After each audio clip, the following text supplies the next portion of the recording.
Assalamu alaikum and welcome to Finding Me on the ITV Networks. Today a very exciting and inspirational guest, and with me is Khalik Mayet. Khalik Mayet was an executive member of the Transvaal Indian Congress and a deputy legal advisor to the Transitional Executive Council 1993-1994. He also played an important role as a delegate to the multi-party negotiations in Kempton Park, and this was for the South Africa's transition to the democracy. So with that, I'd like to say welcome and thank you very much to Khalik for making this time to share some of your wonderful insights with us. It's a pleasure. Khalik, very interesting, because so far we do realize and understand that South Africa's landscape, the political landscape, the cultural landscape, and of course the socio-economic landscape is very fractured and divided very much racially. So if you consider the transition process and you look at the different people and the different players, of course it has a racial composition to it. Now we've discussed with white businessmen and white individuals who were participants both from English-speaking community and the Afrikaans-speaking community. And we spoke to Cas Covardia, who gave us some wonderful insights as to the role, especially from the grassroots level. But now you were there, you were directly there as a legal advisor and representative of a particular demographic, and that would be the Indian community. So this is for us an exciting opportunity to look at these different roles. Can you tell us, for instance, as a starting point, what was your role specifically, and was it to represent the Indian business people? Do you mean specifically the Transition Executive Council? Yes, that's correct. So the Transition Executive Council, at that point in time, I was deputy legal advisor. So it was very much a technical role in the kind of transition process. I don't know if you'll recall that after at the end of the CODESA process, we decided as a nation to have a transition executive council before the first elections. And our role at that particular point in time was to look at the laws and the process of change that would have to be put in place to enable this movement from the old apartheid order to the new South Africa. So it is very much an advisory role there, looking at changes in legislation to bring about that particular process.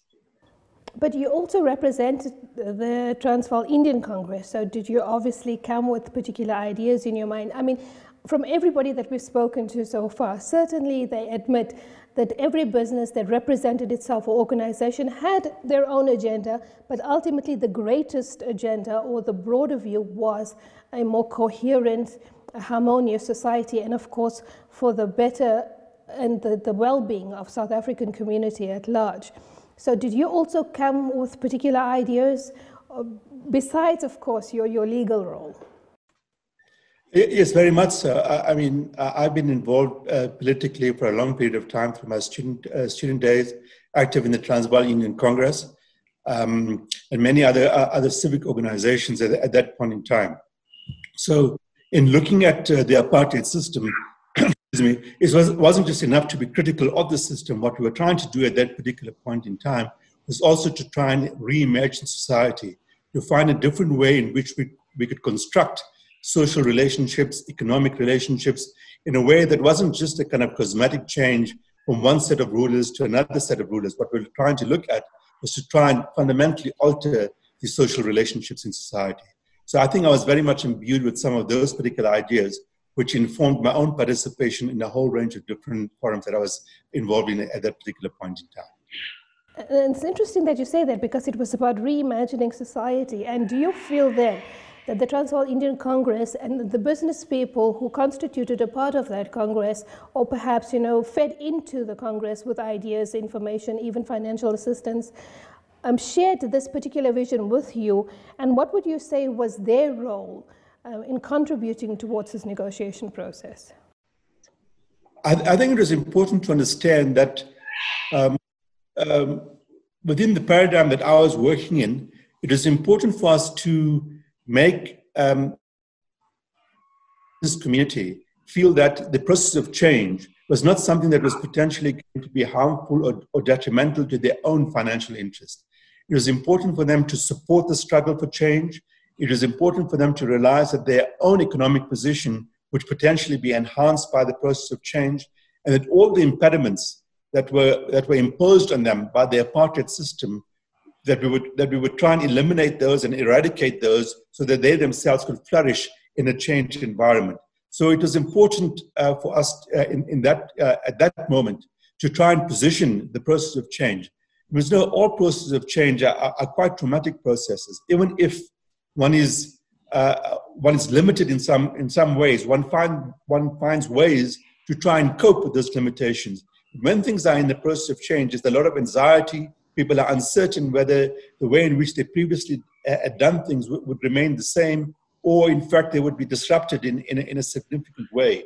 So the role that I was playing at that point in time, and what we saw from within the TIC, it was important that for our own Indian constituency, the business community, which made up the large part of that constituency, that they felt a lot more comforted by the process of change. I am really fascinated by this because as you were speaking, I was thinking about, the hierarchy of discrimination that the apartheid regime created. So of course, whites were right at the top, and thereafter it was Indians, then it was coloreds, and then it was blacks. And part of the apartheid process involved a certain amount of indoctrination, especially of the Indian community, to say that you were better than the rest. And together with that indoctrination then becomes, there is a certain mentality that develops over time. And I'm sure that mentality played then into the fear of, would we then be discriminated against now by the new black leaders that come into power, or would we then be given the same opportunities? And this conversation with you is very different from what I've had so far, because all the other individuals and business people were speaking already from a standpoint of privilege. They were always the key role players that always stood to benefit. In this case, the Indian businesses had a different role. They were always marginalized, had to fight for their opportunities, and now we're facing an uncertain landscape, although they had the potential to score better. Did you find that there was a lot of mental coercing going on and encouragement that needed to happen to make Indian business people and business people in general aware that this would be a great opportunity for them? So look, I think you raise an important point.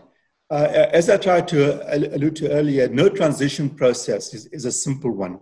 There's no linear kind of way to measure people's perception of whether change will be good or will be bad.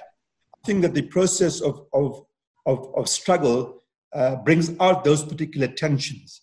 They bring out those particular contradictions. And there's no doubt that those were very much present in the minds of Indian business people in particular. I think I saw it, and the organizations that I was part of saw it as an important role, as an important intervention to try and reconcile those particular tensions in a way where in fact we could find win-win solutions for the Indian community. There's no doubt that apartheid, in the way in which it was implemented in this country, was also designed to create tension and friction between the various groups. And there's no doubt that the way in which apartheid policies were implemented, the way they financed development in the different areas, brought about varying degrees of exploitation. But having said that, there were large numbers of our Indian community who themselves bore the brunt of apartheid in a very big way. Mm-hmm. It's very difficult to measure the extent of kind of degraded social existence. But I do think that those were important tensions for us to try and resolve. I think we did that. We did that with a large degree of success. I think some of those tensions continue to play themselves out in current day society. I think that these tensions are aspects that we would continue, or we'll be required to continue addressing those, because I don't think that those particular conflicts have been fully resolved as we stand now, almost 20 years since 1994. No, certainly, I would agree with you. And also, I think your role must have been different, because the Indian community does not constitute of multinational corporations or big business per se, large groupings or corporations per se. It's more individuals or families, etc., as opposed to white business, where it constitutes, and a foreign-owned business which had a very strong interest in South Africa was largely corporations. Was it then more difficult? Do you feel that your roles and that the role of the Transvaal Indian Congress and even getting business people to participate in the transition was far more challenging, considering that it wasn't, these main figureheads, but that you were dealing with, multiple stakeholders? Yes, I mean, there's no doubt the economic power in this country was very much in the hands of the white community. The Indian community was very much located in the retail and the distribution space. Even those who were involved in the manufacturing sector were few and far between. While Indian people in business did, some of them did relatively well. I don't think that you could say that everybody was doing very well, but I do think that the scale at which they were operating in the economy was totally different. And having said that, at some point at a different kind of intersect in the way in which the business community engaged with the rest of society. But it certainly was a totally different dynamic, and you're correct to point that out. So what was your role in terms of the transition with the different political parties? Did you speak to the ANC, the National Party, or only to the ANC? Who were the role players that you spoke to as a legal advisor and as an executive member of the TIC? So look, you got to understand that the TIC and the ANC have got, there's a historic relationship there. The relationship goes for many, many, many years. The Congress Alliance from the 50s brought those all together in a big way. We certainly in the TIC at that point in time saw ourselves in part and parcel of the broader ANC initiative. So when we chat to the ANC, it's not as though we're talking to an external entity. In a sense, we're part of the same family. There were a lot of people in the ANC who potentially, some known to us, some not known to us, who were members of the ANC underground, for example, some who had historic links with the ANC. So we weren't talking to the ANC as though they were an external force. We all saw ourselves as part and parcel of the same movement. Relative to the National Party, those conversations were obviously operating and occurring at a different level. So those were directly between the ANC and the National Party. So to the extent that those conversations were happening, those were not happening directly between the TIC and the National Party. Those were happening directly between the ANC and the Nationalist Party, and the TIC would have been supportive of those initiatives. And in many of our engagements with the business people within the Indian community and within the TIC, what the TIC would be doing would be to provide context for those particular conversations. For example, we supported the discussion around the negotiating principles. We supported the discussions around the Harare Declaration. We supported the multi-party negotiations at Quraysha, all part and parcel of a broader movement led by the ANC. So that's the way in which we played our own role. So more supportive to the ANC in its engagement with the National Party, as opposed to being a distinctive force in its engagement vis-a-vis the National Party. Okay, we go to a break now, and when we come back, we're going to continue this conversation with Khalik a little further.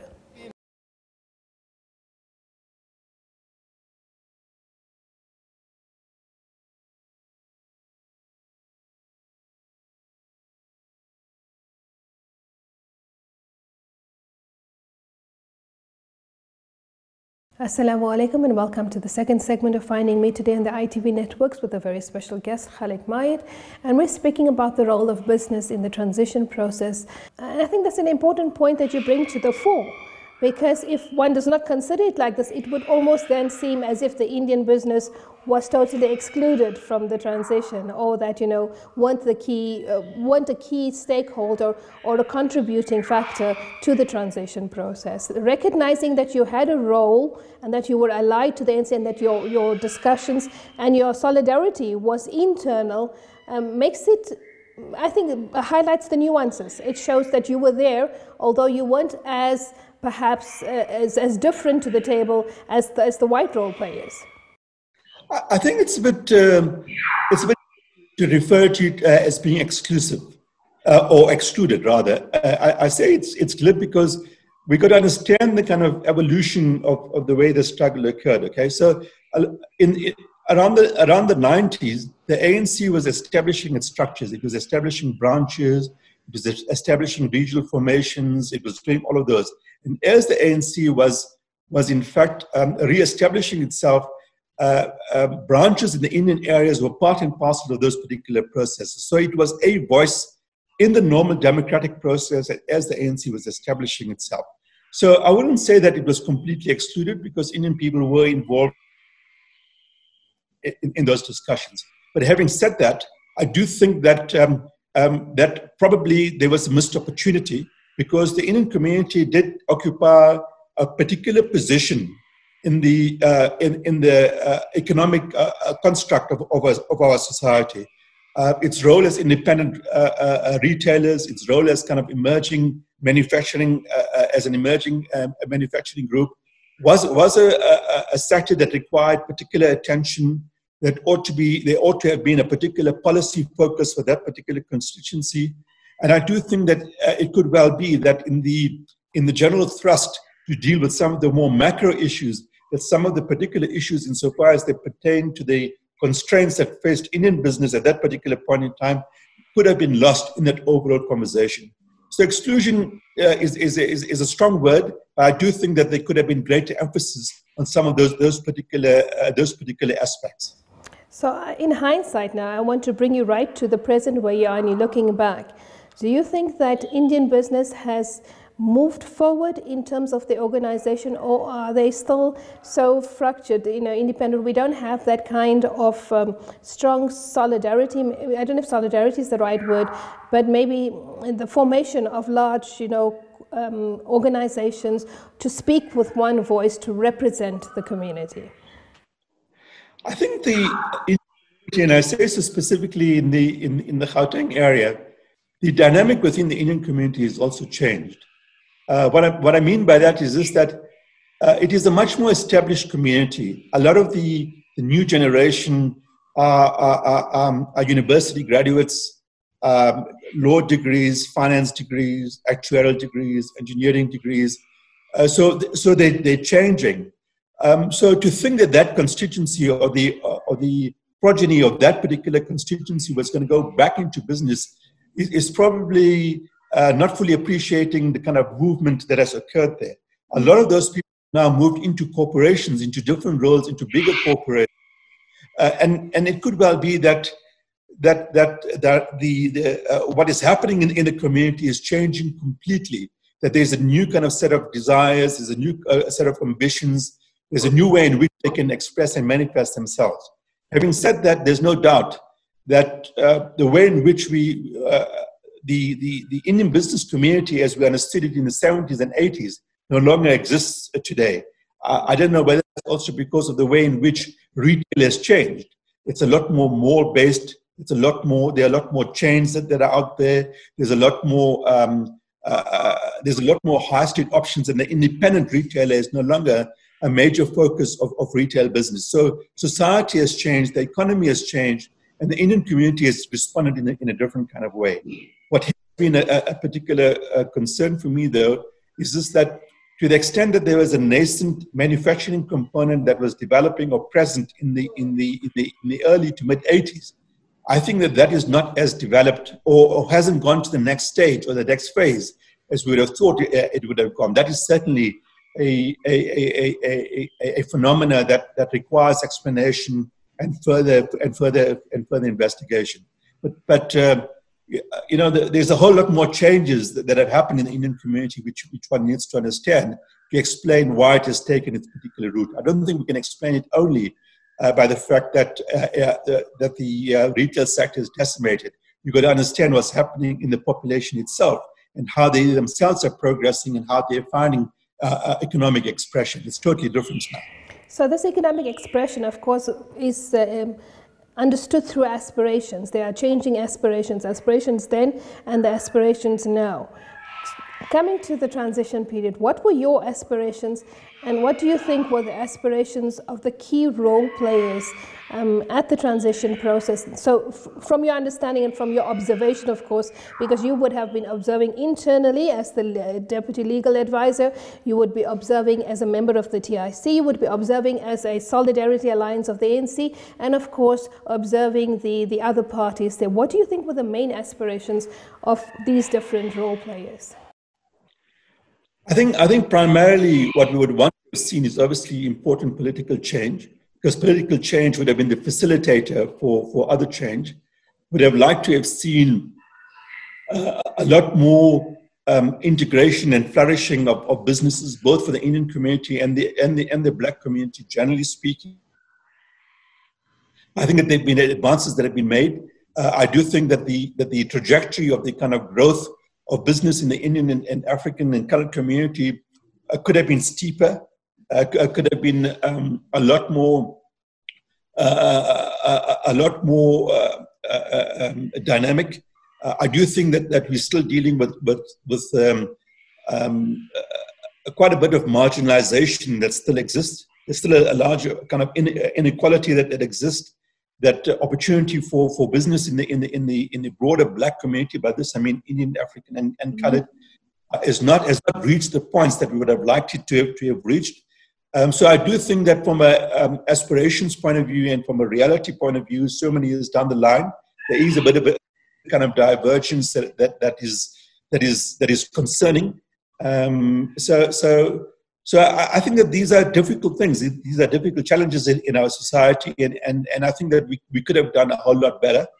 What is happening currently with service delivery failures, what is happening with corruption in this country, that some of those aspects have hampered our ability to try and address those kind of disparities and have hampered our ability to attain some of the socioeconomic objectives. But I think that those are challenges of a unique nature, which we still need to address.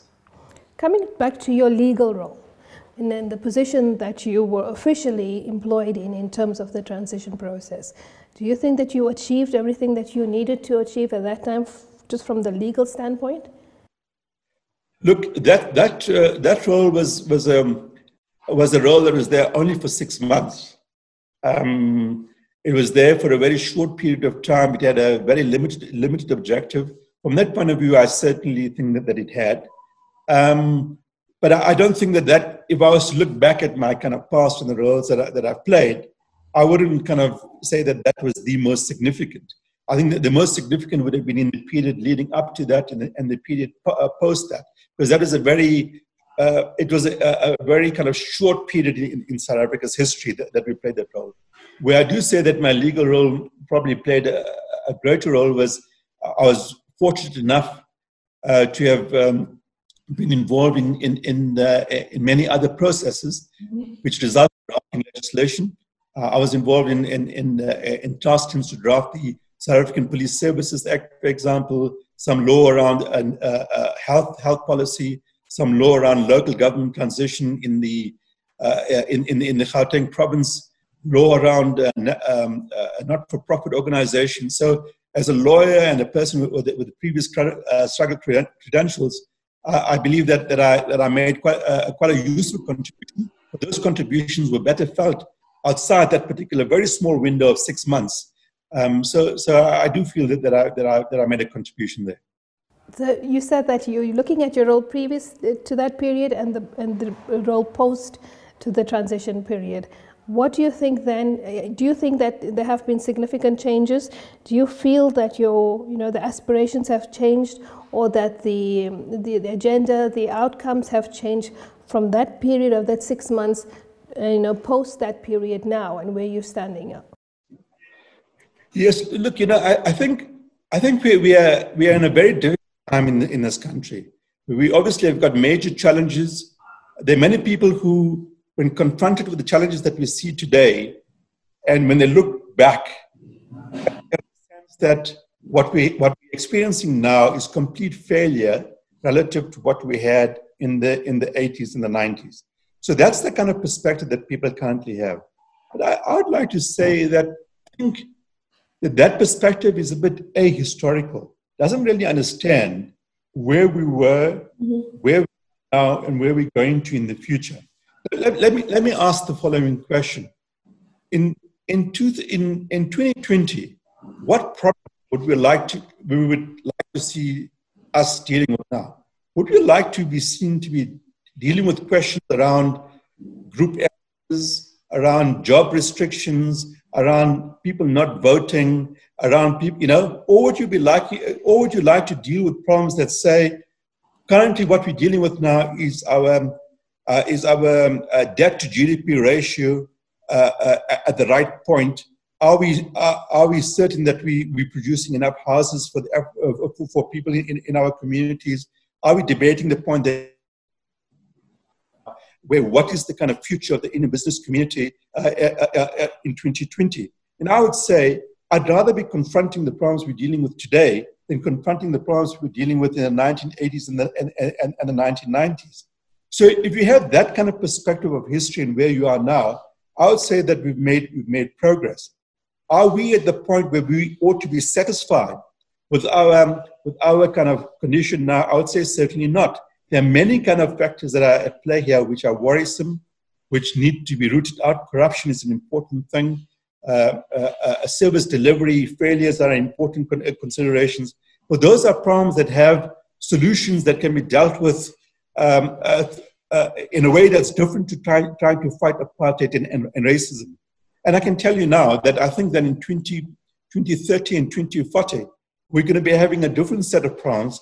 And let's hope that that generation of problems are better than this generation of problems, indicating that you've made progress in society. So I think if we have this fuller sense of history, I think we'll have a sense that we have made progress. And yes, we could have done a whole lot more better. And I do think that we are having difficulties now that I think require imagination, that require resourcefulness, that require all of us to pull together to try and create a better South Africa. But to just assume that what we're dealing with now is complete failure and almost like almost like it was almost a waste of time of what we did in the 80s and 90s. It's not a kind of appreciating the kind of moment in time we are in at this particular point in time. Yeah, we've come to an end of this very important discussion with Khalik Mayet. We're going to come back for a second interview, but I think Khalik leaves us already with a strong understanding of the very many things that we need to think about in order to take South Africa forward, and the role of Indian business and Indian people per se in South Africa. Fi amanillah, wassalamu alaikum wa rahmatullah.